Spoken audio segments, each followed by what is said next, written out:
In this video, we're going to be talking about square root multiplication. So it's square root multiplication. And unlike addition or subtraction, you can simply take what's inside the radical, radicands, and you can just multiply them together. So if I ask you to multiply the square root of 6 times the square root of 8, for multiplication, you can actually put them both underneath the radical, 6 times 8, which gives you the square root of 48. Unlike addition, right, you can actually just take these two and you can multiply them together. Now, we're not done though, because now we have the square root of 48, which actually has a perfect square factor. Remember, square root of 48 is the same as 3 times 16, and 16 is our perfect square factor, so I can take that out, take the square root of it, and I get 4. Comes to the outside, so I get 4 times the square root of 3. And that's my answer.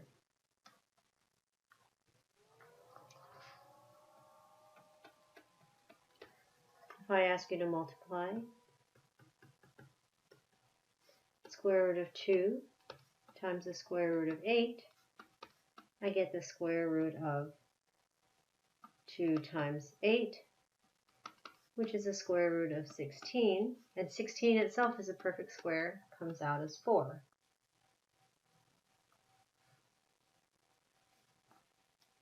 Okay, let's try another one. Let's try a couple that might be a little bit more involved. If I say multiply the square root of 54 times 2 times the square root of 96. Now we could actually go ahead and multiply 54 and 96 together, but you're going to get a really big number, and then it's going to be hard to figure out whether or not there's a perfect square factor. So what I might do is I might take a look at just the factors of 54. And I know 6 times 9 gives me 54. And that's kind of convenient because 9 is a perfect square factor. And if I take a look at square root of 96, I know that 96 is 2 times 48, say. But that doesn't help me any, right? Because 48 is not a perfect square factor. Let me rewrite this. I still have 6 times 9 times. But remember we said that 48 is the same as 3 times 16. So now we found our perfect square factor. Okay, so for these two, I can take this 9, square root of 9, I can pull out a 3. The square root of 16, I can pull out a 4. So now my new problem is 3 times the square root of 6 times 2 times 4 gives me 8. And I still have 2 and 3 left inside, times the square root of 6.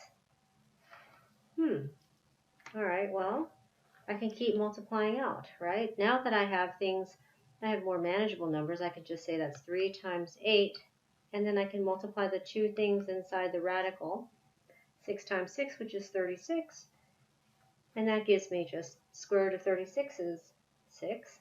Right? So I have 24 times 6, which gives me 144. So instead of doing this straight, if you get bigger numbers, you don't want to multiply everything out and then try to find a perfect square factor. It's more convenient to maybe break down the smaller numbers. Okay.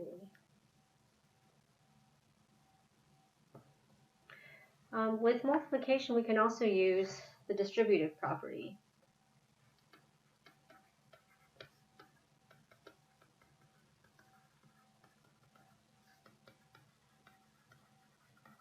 So here we should see if I have multiply the square root of 7 on the outside times the quantity 9 plus the square root of 3. If you look inside the parentheses, again, I have two terms. I have a 9 plus the square root of 3. Right? That's just like what we talk about with polynomials. We're separating by an addition or subtraction. So here what I need to do is I need to take that square root of 7 and I need to distribute it to everything inside the parentheses.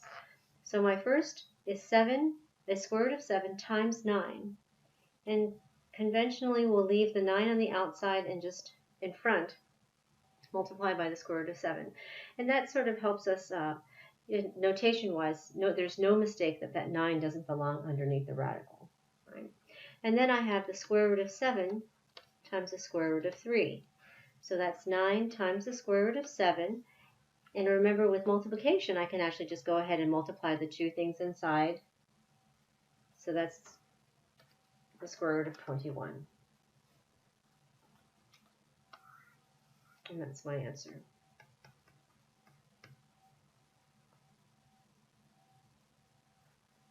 And if you notice, 7 and 21 don't have any more perfect square factors, so we just leave it like that.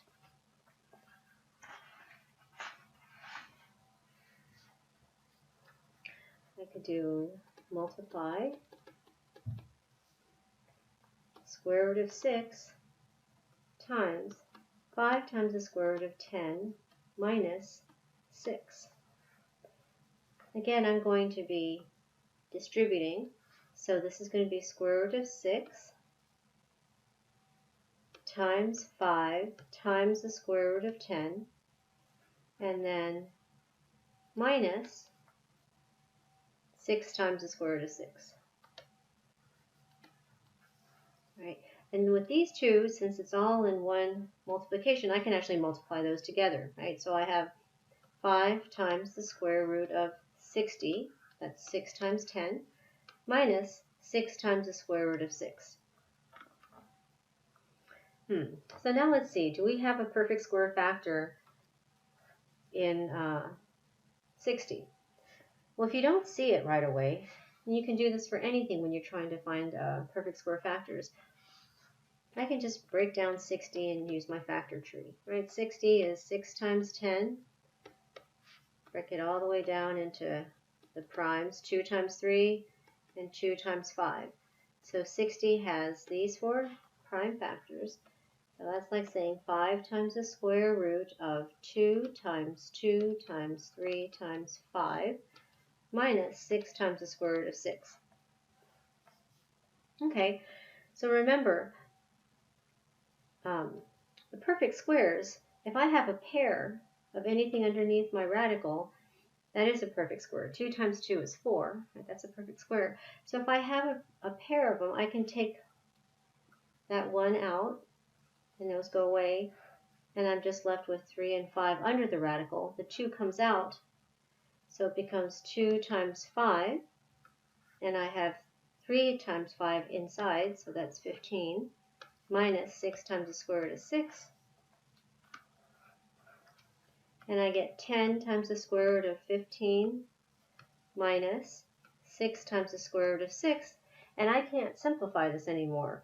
Remember from our previous section about adding and subtracting radical expressions, these two don't have the same radical parts. So this is as simplified as it gets. Okay, there's a couple things I just want to make note of here, just as something to remember. If you're taking, let's say, the square root of 3 times the square root of 3, right? That's the same as the square root of 9, which is actually just 3. So if you have a repeated radical expression that's multiplied by itself, what's inside the radicand simply comes out, right? The square root of AB times the square root of AB simply equals AB. No more square root. Right? The square root of 7x times the square root of 7x equals 7x. The square root of A, B, C, Z times the square root of A, B, C, Z equals A, B, C, Z. Okay? So that's a helpful hint. If you ever see the repeated square root in a multiplication problem, you just know that the radicand comes out. One more thing I want to note is that while for multiplication,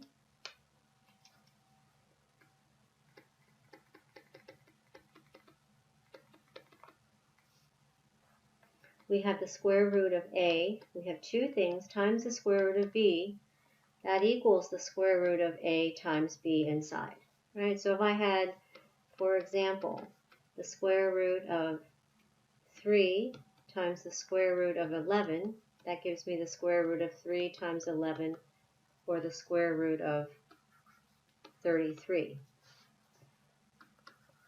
But this is not the case for addition or subtraction. Okay?